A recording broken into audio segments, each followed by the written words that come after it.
Okay, so here we are live once again with another Marvel Legends unboxing from the Black Panther Wakanda Forever wave. And this is Black Panther himself. You can see from this logo, it's got the comic book Black Panther logo on there. This is not a figure of Black Panther from the movie because he is not in the Wakanda Forever movie because they kill him off screen.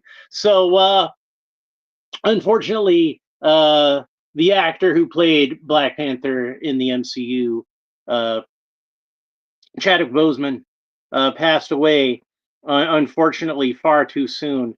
And they had to do something, so they decided to have the character die off screen and be replaced. And I don't know if that was really the best move. And my main complaint about that is that they killed off Black Panther because they felt like they couldn't recast the character, but at the same time they wound up recasting Thunderbolt Ross after William Hurt died, and you can't tell me that Red Hulk is a more important character than T'Challa. I'm sorry, that does not compute in my mind. So that's something where like I'm still kind of grumpy about that. So I think that at some point, and honestly, I think it's what Chadwick Boseman would have wanted is recast the character because the character is bigger than any one actor. As great a job as Chadwick Boseman did, can you imagine if they had decided that like they were never going to have anybody play Superman again after George Reeves died because George Reeves was so great as Superman that he can never be replaced, and then we never would have had Christopher Reeve or any of the actors that followed him. No Brandon Routh, no Henry Cavill, no Tom Welling. You know, hey MHD, how you doing? You have this one? Oh, good, because he looks like a really cool figure, and he comes with the final piece of Atuma, so we can go ahead and put Atuma together, finish him up. So you got my one-legged Atuma here, waiting to do that. But yeah, so hopefully they'll bring back T'Challa at some point, figure out a way to get themselves out of that little conundrum. Honestly, if it was me, what I would have done is I would have just had the movie take place during the blip, and that would have been why T'Challa wasn't around, and then figured out how to explain his loss later. The reason that I never even saw the movie, I think I'd mentioned this before, is because at the time that it came out, I knew it was going to really be about Chadwick Boseman, sorry, dying, and like it was going to feel like a funeral, and I wasn't ready for that yet. So this is, like I said, this is the comic book version of Black Panther, who, as far as I know, is still alive, and he was created by Jack Kirby, of course. I'm sure Stan Lee helped out a little bit, but this was mostly a Jack Kirby joint. And legend has it that Jack Kirby came up with the idea for Black Panther as he was walking home from work one day, and he saw a sight that is not too uncommon to see in the streets of New York in the 1960s, which is that he saw a bunch of kids sitting on a stoop reading some of his comics. And Jack Kirby, noticed something about this particular group of kids is that they were all black. So he had just a thought that just struck him as so obvious. Of course, there should be a black superhero. Black kids read comics too. They need a superhero of their own to look up to, and so he created Black Panther. Well, actually, originally he created the Coal Tiger, and he had a lot more yellow on his costume. And the stripes that you see on Black Panther's gloves, well, his gloves and boots were originally going to be yellow, so they were supposed to be like tiger stripes. Now you know why he's got those stripes on his gloves. So what I did not know that this figure was going to come with, as far as Atuma go, oh, these aren't Atumas. They looked blue to me because I saw them next to the leg, but no, these are gray. So we got Black Panther has two fists. See, and they both have the pinstripes sculpted into them. And then here's Atuma's leg. So let's go ahead and put Atuma's leg on. And it should just pop right onto this post on the hip.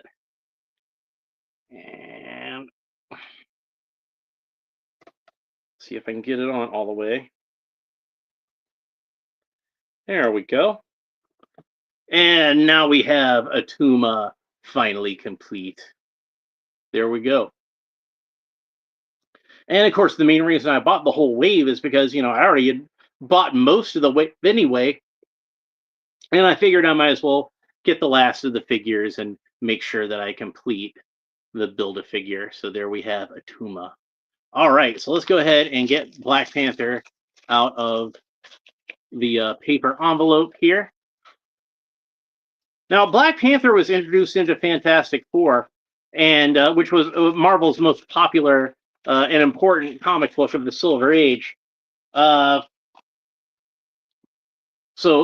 definitely a great place to introduce Black Panther. MHD says Black Panther was my favorite animal as a kid. I had a very cool figure. Yeah. Yeah. So, like I said, originally he was going to be called Cold Tiger, which for one thing is not anywhere near as cool a name as Black Panther. But also the other problem with that is that any schoolboy can tell you tigers are not native to Africa. They're native to India. So if Jack was creating an Indian superhero, a tiger would be a perfect animal. But as far as an African superhero, yeah, it's definitely better to go with a panther. So we see, he's got like kind of the basic Marvel Legends sort of body. These are, I believe, new, if not new to this figure, at least created to be Black Panther specifically, with the pinstripes sculpted into the boots and the gloves. And on this version, the gloves and the boots are gray, whereas when I was reading Black Panther comics as a kid, his suit was colored blue. So even though it's a black suit, obviously Black Panther, they put like blue highlights onto it. That's how they color blue stuff in comics when I was a kid. So my Black Panther had blue boots and blue gloves, but that's not to say that he never had gray boots and gray gloves in the comics before.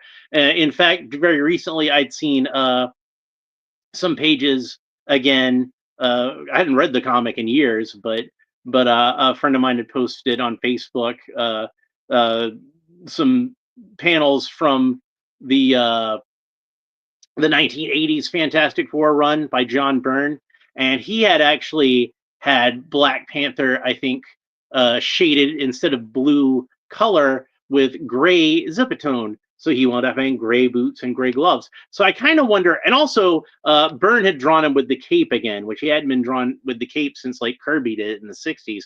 So I have to wonder if maybe this is a little bit of an homage specifically to Byrne's version of the Fantastic Four from the 1980s.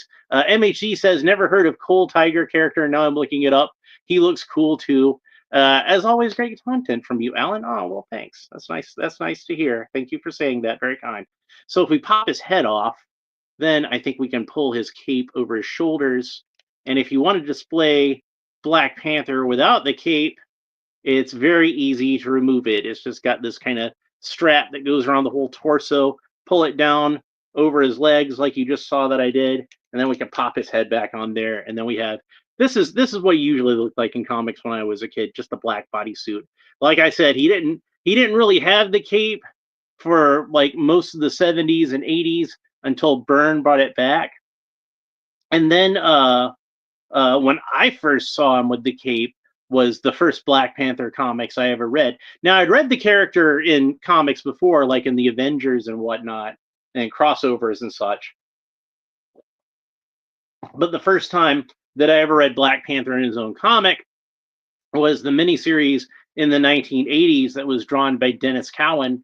And that was, to this day, Dennis Cowan is still my favorite artist of Black Panther. I liked the way that he drew the face of the mask, where it almost had like subtle feline characteristics to it. I thought that was really cool. But yeah, so that was an anti-apartheid comic because, of course, apartheid was like really big in the news at that time. But it went completely over my head. I was not into geopolitical stuff as a kid, so I was kind of blissfully ignorant of the whole situation in South Africa at that time. I think I knew a little bit about it, but I didn't really put it together in my head with the story in the Black Panther comic. But when I went back and read it later on as an adult, I was like, oh yeah, this is totally an anti-apartheid comic, and that just made it even cooler for me. But yeah, a lot of great comics of Black Panther since then. Yesterday we talked a little bit about Christopher Priest's run on Black Panther, which I've actually never read, and I was thinking to myself, hey, I should definitely go back and try to read this now because there's still comics that people talk about today. So yeah, it's a funny thing. I remember when I was reading that Black Panther miniseries when I was a kid and thinking to myself, this is such a cool character, and it would be really cool to see him in a movie, but I think he's just way too obscure of a character for Hollywood to make into a movie. And I remember thinking the same thing when I read Iron Man comics and thinking, man, Iron Man would be such a cool movie if somebody would actually, make this movie. It would be really awesome. But I guess the world was not ready at that time. And I remember when I was working at the movie theater and when we had Civil War, I saw like a whole daycare center came in to see Civil War, and these kids were seeing Iron Man and Black Panther on the same screen as like characters like Captain America and Spider Man. And Spider-Man had a live action television show and several cartoons. Captain America had some TV movies and one really bad direct-to-video movie and appeared in a few cartoons. But to me, like Black Panther was a character that only ever existed in comic books. So it was almost kind of magical for me to look at it from these kids' perspective and for them to see the Black Panther movie that I only imagined when I was a kid. So that was really cool. Anyway, that's about it as far as my personal history with this character. Let's talk about the articulation a little bit. So Black Panther can look up about that far, look down about that far, tilt his head kind of quickly from side to side, rotate the head all the way around. I left uh, the Dogs of War. We'll just say that. I left him in the other room when I was taking the picture of him for the thumbnail, so I didn't think to bring him in here to compare.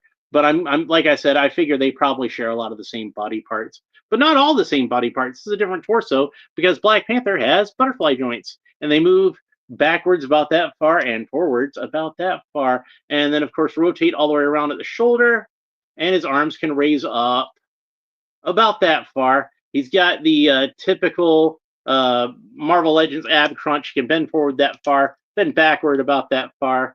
He, of course, has a bicep, so the bicep rotates all the way around. He's got double jointed elbows. That's about the range of motion you get at the elbows. Rotates all the way around at the wrists. And it looks like both of these hands have horizontal hinges that move back and forth like this. And both of the fists have horizontal hinges that move back and forth. He can, of course, rotate all the way around at the waist. And Black Panther can kick up about that far, so about 90 degrees. Not great, but not horrible. Hatut Zarai, he can kick forward further. So I guess that heart-shaped herb didn't help with the flexibility in this guy's case. Black Panther has double jointed knees. That's about the range of motion you get at the knees, and of course the knees rotate all the way around. And then there's a boot. Oh, did I mention the thigh cut? There's a thigh cut. Thigh rotates all the way around. Boot cut rotates all the way around. Ankle points down about that far and points up about that far. And that's about it for the range of motion on Black Panther. I will say one more thing about my personal history of Black Panther is that after I'd read the anti-apartheid comic book, I went back and tried to find some old Black Panther comics to read. And one of the ones that I found was where he fought the Ku Klux Klan. Now, oftentimes this is attributed to being a comic that Jack Kirby did, that somebody complained to Kirby that there weren't enough white people in the Black Panther comic he was drawing. So he decided to have Black Panther fight the KKK. So Now, that's a nice story, but unfortunately, it's not true. It was not Jack Kirby who did the comic where T'Challa fought the Klan. It was actually one that Don McGregor wrote, and I forget who the artist was on that one. But it was probably Billy Graham because I know he was drawing a lot of the 1970s Black Panther comics. Fantastic artist. His birthday was actually recent. He passed away years ago, but what would have been his birthday was actually fairly recently. And my friend Mike Williams had posted a whole thing talking about how Billy Graham was his favorite Black Panther artist, and I said to him, Billy Graham's my favorite Luke Cage artist. So that was a nice little thing. But yeah, Billy Graham was just a great artist overall. So and I feel like he's not a guy who really gets his due as far as being one of the all time great comic book artists. And that guy had a fascinating life. You can see a documentary about it actually right here on YouTube. Look up Billy Graham comic book artist. You don't want the not the preacher. That's a completely different guy. Uh, but yeah, he had like this like besides being a comic book artist, as great a comic book artist as he was, that was just a small part of how awesome this guy was and all of his accomplishments. A true Renaissance man.